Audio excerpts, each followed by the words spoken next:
everyone, welcome back. Have you ever stopped to think about the money in your pocket or on your bank app?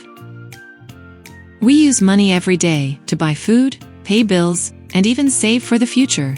But have you ever wondered where money actually came from? How did we go from trading goods to digital payments with just a tap of a phone? Today, we're taking a journey through time to explore the fascinating history of money, from its earliest days in bartering to the digital revolution we see today. By the end of this video, you'll not only understand how money has evolved, but you'll also have a new appreciation for just how much it has shaped our world. Let's start at the very beginning, before money even existed. In ancient times, people used a system called bartering to get what they needed. This meant that if a farmer had extra wheat but needed cloth, he would have to find someone who had cloth and wanted wheat. Sounds simple, right? But bartering had a huge problem. Both people had to want what the other had at the exact same time. Imagine trying to trade eggs for shoes, but the shoemaker doesn't want eggs, he wants milk instead. This made trading difficult and inconvenient, and as civilizations grew, people needed a better system. To solve this, ancient societies started using commodity money, items that had value and could be traded more easily. Some of the earliest forms of money included salt, shells, cattle, and even grains. These items were widely accepted and made trading much easier than bartering. The rise of metal coins. As societies advanced, they needed an even more reliable and durable form of money. This led to the invention of metal coins. The first official coins were made in the ancient kingdom of Lydia, modern-day Turkey, around 600 BC. These coins were made of gold and silver, stamped with the king's mark to guarantee their value. Coins quickly spread across the world. In China, coins were made of bronze and even took on unique shapes like knives and spades. In Rome, coins became the backbone of trade, military payments, and taxation. People trusted coins because they were made of valuable metals and were hard to counterfeit. Coins solved many problems, but carrying around heavy bags of metal wasn't exactly convenient. This led to the next major innovation in the history of money, paper currency.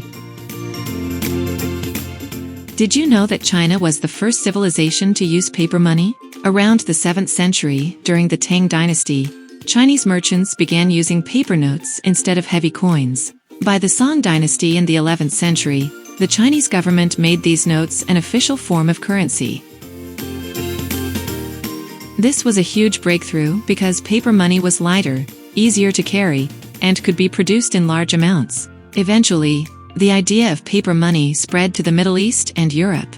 By the 1600s, banks in Sweden and England started issuing paper banknotes backed by gold reserves. This meant that for every paper bill in circulation, there was an equivalent amount of gold stored in a bank vault.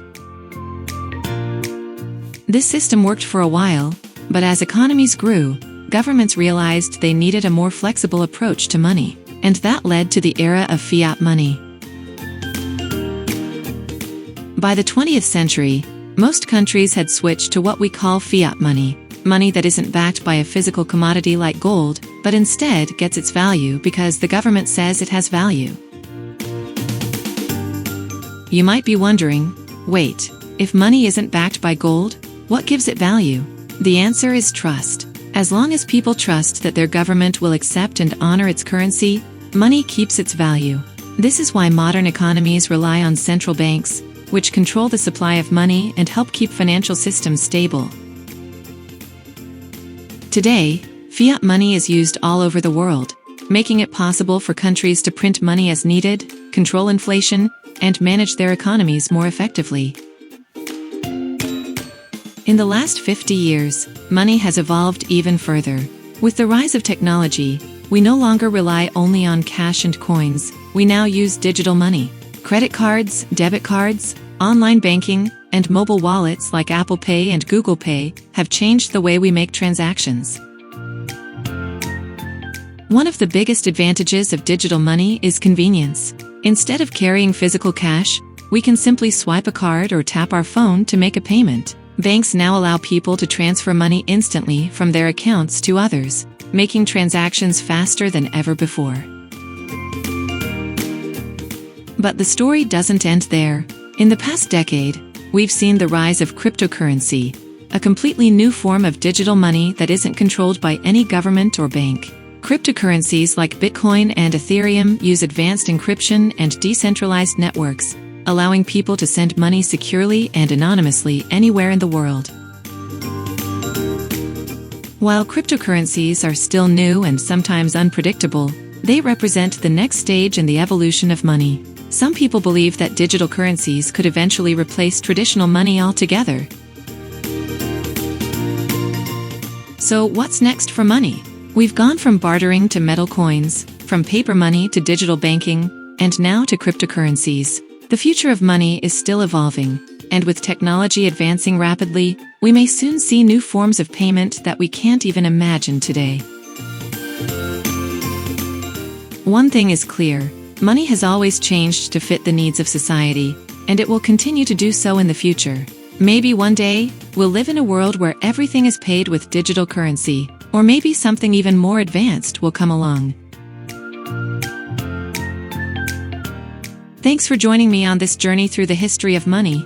If you enjoyed this video, don't forget to like, subscribe, and share. And let me know in the comments, what do you think the future of money will look like? Will cash disappear completely?